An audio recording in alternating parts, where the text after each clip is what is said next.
Brace yourself for a confrontation on this one. You are ignorant. You are in error. And we might say, if somebody said that to me, I'd be tempted to go, well, no, I'm not. What are you saying about me?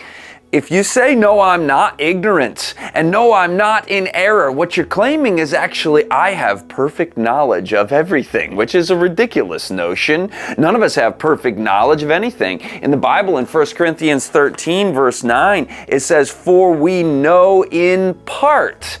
So each of us knows imperfectly and sees through a glass darkly and is ignorant of many things, myself included. Now the reason I bring this up is because it involves this issue of a fixed mindset versus a growth mindset. Those with a growth mindset in research have greater success and greater happiness. Those with a fixed mindset have less success and less contentment and enjoyment in their lives and in their work. What is the difference between a fixed mindset and a growth mindset? Number one, the fixed mindset fears failure. It makes me feel worthless. In fact, that's why people have a fixed mindset, is they have that fragile, insecure disposition, and they need to be strengthened by the grace of Christ, who says, in your weakness, my strength is made perfect. So while the fixed mindset fears failure and makes you feel worthless if you mess up at something, the growth mindset says, well, that failure actually gives me feedback on errors or improvements that were needed and helps me grow. Who is this man on the screen? Of course, this is the famous Thomas Edison. And one of his most famous quotes is, I have not failed. He said this after trying to make a light bulb for years and invent this new invention, and it kept not working, but he said, I have not failed. Well, Mr. Edison, what? Did you succeed? He says, no, I have simply found 10,000 ways that don't work. He made discoveries. He grew in his understanding through those failures. What a growth mindset. Second way, a fixed mindset is different from a growth mindset. A fixed mindset feels beaten down and worthless when receiving constructive criticism. The growth mindset, on the other hand, seeks out critical feedback to find areas again of improvement and growth. A third difference between the fixed mindset and the growth mindset is this.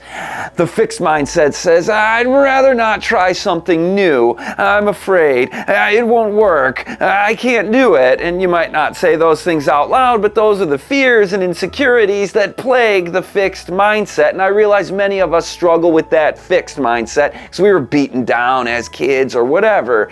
And you might have those childhood insecurities that carry with us into adulthood. But Christ, again, is your strength and security. He says, I have called you by your name. Thou art mine. I know the number of hairs on your head. I've made you a new creature. The old things have gone away, and behold, all things are new. And what was done to you in the past is history that tells you nothing about yourself, only about the wickedness of that person and their agenda toward you. What you know from God is your worth and value in Christ. And how is that measured? How do we know the value and the worth of a human soul and a human being? It's measured out at the cross. Christ crucified said, you were worth me dying for. That's the highest quantification of value of anything that you could measure, because this is the divine Son of God. So while the fixed mindset says, I'd rather not try something new, I'm afraid it won't work, I can't do it, the growth mindset says, trying something new is a great opportunity to learn something new, to go ahead and make some mistakes and fail a few times and hopefully learn how to do it. So back to where we began as we close. You are ignorant and you are in error because you just learned some things you didn't know before. When the video started, you were ignorant of these three differences between a fixed mindset and a growth mindset. I'm ignorant of nuclear physics and many things. And in error, we need modifications in our understandings of many things. Here it is in a nutshell.